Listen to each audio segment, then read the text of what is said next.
O reajuste salarial de 25% na função pública vai acontecer ao longo do primeiro trimestre do corrente ano, anunciou sexta-feira em Luanda o secretário de Estado para o Trabalho e Segurança Social, Pedro Filipe. O responsável falava durante uma conferência de imprensa sobre a atualização salarial na função pública. Parece-nos que o princípio do ano é uma altura ideal para lançarmos aqui as linhas gerais sobre as grandes reformas que deverão ser implementadas a nível da administração pública e achamos que seria oportuno que, mais do que circunscrevermos a nossa abordagem no tema referente à atualização dos salários, pudéssemos aqui, na medida do possível, com a pedagogia que se impõe, passar notas genéricas sobre o ponto de situação em relação ao roteiro para a implementação da nova arquitetura remuneratória da administração pública, a que nós abreviadamente chamamos de RINAR. Fruto da constatação sobre a necessidade de valorização do capital humano, sobre a necessidade de eliminarmos, na medida do possível, as assimetrias que existem em sede das várias categorias, das várias carreiras, a nível da administração pública e não só. E quando nos referimos à administração pública, estamos a considerá-la no seu espectro mais alargado, que é a administração pública direta, onde temos os ministérios, os governos provinciais, as administrações municipais e comunais, aqui numa perspectiva central e local, mas também temos a administração pública indireta, onde encontramos os institutos públicos e, inclusive, o setor empresarial público. E, portanto, quando nós falamos em assimetria salarial, quando nós falamos em desequilíbrios da estrutura remuneratória em relação à administração pública, deve-se entender neste espectro mais amplo. Vamos ainda muito mais longe porque os funcionários e agentes que estão integrados noutros órgãos de soberania, como é o caso dos tribunais, nós temos oficiais de justiça a nível dos tribunais de primeira instância e mesmo dos tribunais de segunda instância, que são os tribunais de relação, inclusive os tribunais superiores. Portanto, os funcionários e agentes destes órgãos, inclusive os funcionários e agentes de outro órgão de soberania, como é o caso do Parlamento, também deverão ser objeto deste reajustamento, desta reordenação da arquitetura remuneratória da administração pública. Em geral, e para eliminarmos de uma vez por todas as imprecisões que existem em relação a isto, o nosso propósito não é criar uma igualdade absoluta dos salários em relação a determinadas categorias, em relação a determinados técnicos que ostentem as mesmas habilitações literárias. Nós temos a consciência de que há determinados regimes que demandam uma outra especialidade, uma outra atenção, e é normal, é assim em qualquer parte do mundo, que tenhamos determinados regimes que tenham uma remuneração diferenciada. O que nós estamos aqui a perseguir com a implementação do roteiro é eliminar os grandes desequilíbrios que existem, porque sem prejuízo dessa consideração da especialidade de determinadas categorias e carreiras, não pode haver um desequilíbrio muito forte entre o técnico superior de segunda, por exemplo, que esteja num determinado órgão da administração pública, direta ou indireta, e o outro técnico com as mesmas categorias que esteja num outro órgão. Temos até situações mais flagrantes e mais graves. No mesmo Ministério, às vezes até os técnicos a partilharem a mesma sala, temos um técnico no regime geral com uma estrutura remuneratória e outro técnico que faz exatamente a mesma coisa com uma arquitetura remuneratória diferenciada. Portanto, quando nós falamos em implementação de uma nova arquitetura remuneratória, meus caros, nós estamos a falar exatamente de irmos aos poucos com a sustentabilidade e a consistência que se impõe, eliminando estas assimetrias, estes desequilíbrios. E o que é que já foi feito até aqui?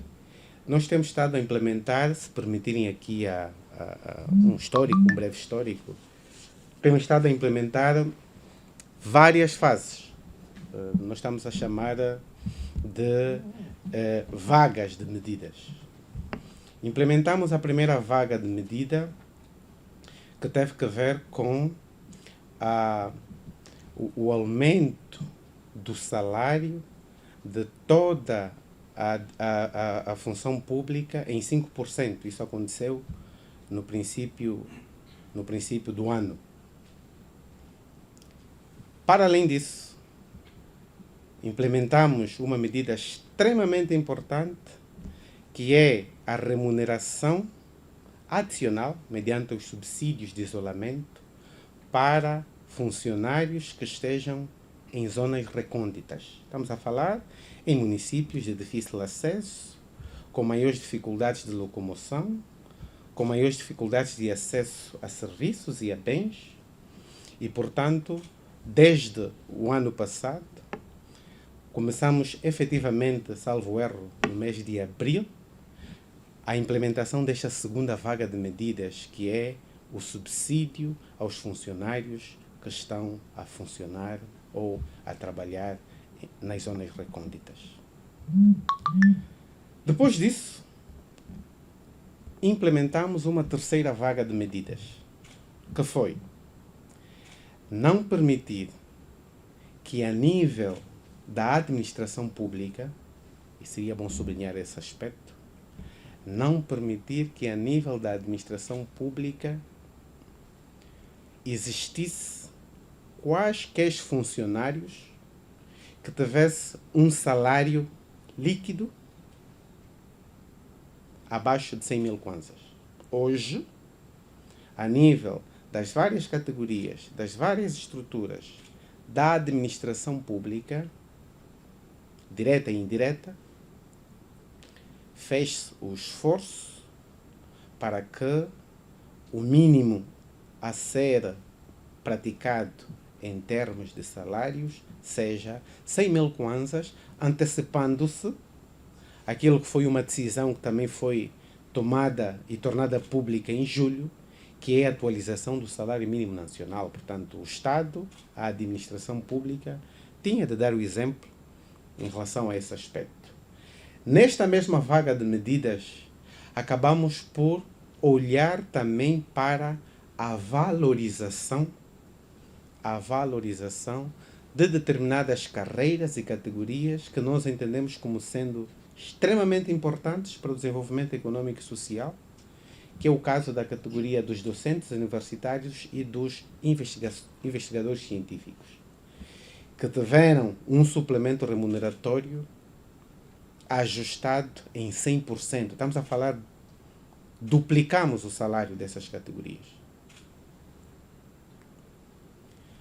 Paralelamente a estas vagas de medidas, foram tomadas outras que resultaram não só desta visão de equilibrar ao máximo as carreiras, mediante o descongelamento da progressão. Estamos aqui a falar da atualização da categoria dos funcionários públicos do regime geral. Hoje, mais de 33 mil funcionários públicos, muitos dos quais estavam há 20, 15, 12 anos sem progredir na carreira. Mais de 33 mil funcionários públicos viram as suas categorias atualizadas em função do tempo de serviço e das habilitações literárias. Tivemos situações de funcionários que saíram da categoria mais básica, de auxiliar, por exemplo, que por força das suas atuais habilitações literárias e do tempo de serviço, passaram para técnicos superiores de primeira, técnicos superiores de segunda, e assim por diante. Para além desses 33 mil funcionários do regime geral, nós tivemos, atentem, caros colegas, caros jornalistas, minhas senhoras e meus senhores, tivemos mais de 132 mil professores do ensino geral que viram também as suas categorias atualizadas. Como devem imaginar, isto implicou um esforço financeiro muito grande por parte do Estado, mas entendemos que a valorização do capital humano é essencial, a valorização das carreiras e categorias é essencial e, portanto, o roteiro para a implementação da nova arquitetura remuneratória deve faseadamente ir ao encontro daquilo que são as expectativas dos trabalhadores e funcionários, mas, sobretudo, daquilo que são as metas e objetivos que quer o Plano de Desenvolvimento Nacional, quer o Angola Capital Humano traçam com a linha muito clara de valorização do capital humano. É na sequência dessas vagas de medidas que o Orçamento Geral do Estado, aprovado, e na sequência também de um acordo que foi firmado com as principais centrais sindicais em maio do ano transato, em relação ao qual muitos dos presentes tiveram a oportunidade de acompanhar, que assumiu-se o compromisso de fazer um ajustamento da massa salarial da administração pública em 25%. O Orçamento Geral do Estado está aprovado, já está em vigor. Aliás, a própria lei que aprova o Orçamento Geral do Estado já está publicada em Diário da República e à disposição da consulta de qualquer um de nós. Posto isto, a pergunta que não se quer calar é: quais deverão ser os próximos passos? Desde logo, a atualização destes 25% pressupõe que não prejudiquemos de forma alguma o princípio da diferenciação salarial em função das categorias.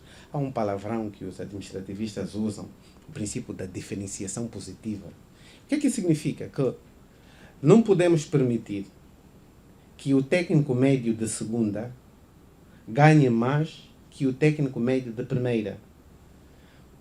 Os senhores poderiam questionar, mas pronto, se todo mundo vai receber 25 e um está a partir o ponto de partida de um é 100 e o ponto de partida do outro é 20, qual é o problema? Aumenta 25 num e aumenta 25 no outro.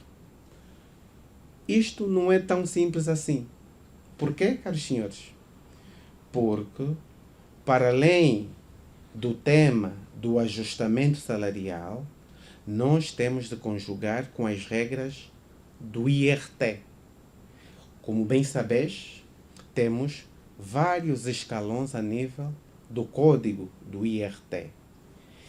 Temos determinados escalões em que se assumiu a isenção, portanto, já é público e o próprio orçamento assumiu assim.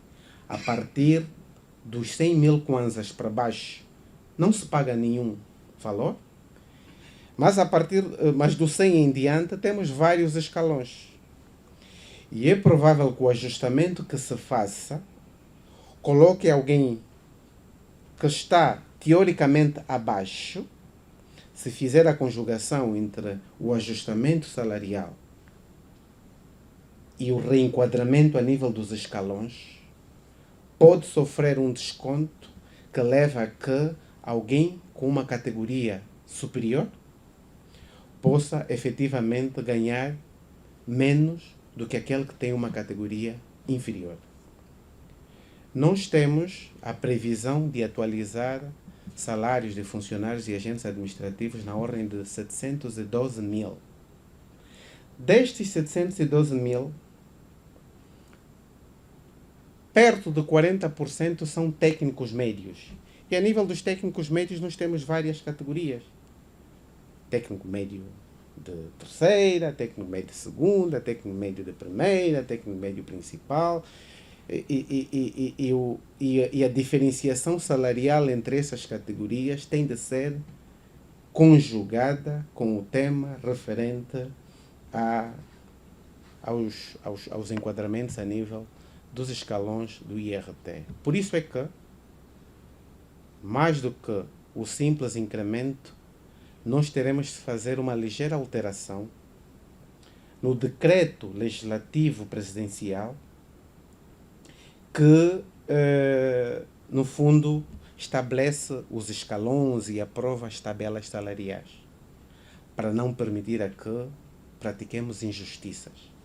Este decreto legislativo presidencial, o último, é o número 322, de 12 de maio, e o decreto legislativo presidencial, tal como o próprio nome refere, não é um ato a que Sua Excelência Presidente da República possa praticar isolada e autonomamente. Nós não vamos explicar. O decreto legislativo presidencial pressupõe que antes da aprovação deste decreto, o Presidente da República e titular do Poder Executivo, nestas vestes, possa solicitar autorização ao Parlamento para alterar aquele decreto. Por quê? Porque em circunstâncias normais deveria ser aprovado em forma de lei. Mas a Constituição permite que, naquelas matérias de reserva relativa da Assembleia Nacional, o Presidente da República possa aprovar por decreto mediante autorização legislativa. Voltando à questão que eu coloquei inicialmente, ou que nós colocamos inicialmente, o passo seguinte, uma vez que já foi publicada a lei que aprovou o Orçamento Geral do Estado, vai ser avançarmos imediatamente com a solicitação da autorização legislativa e depois submeter ao Conselho de Ministros a aprovação deste decreto legislativo presidencial e a partir dali teremos então condições de proceder a este ajustamento da massa salarial em 25%. São essas as informações genéricas que tivemos muito gosto em partilhar com os senhores jornalistas e o Inicialmente, o reajuste estava previsto para o mês de janeiro de 2025. Segundo o Decreto Presidencial 152/24, publicado em Diário da República no dia 17 de julho de 2024, os novos limites representam uma atualização da remuneração dos trabalhadores em contrapartida dos serviços prestados.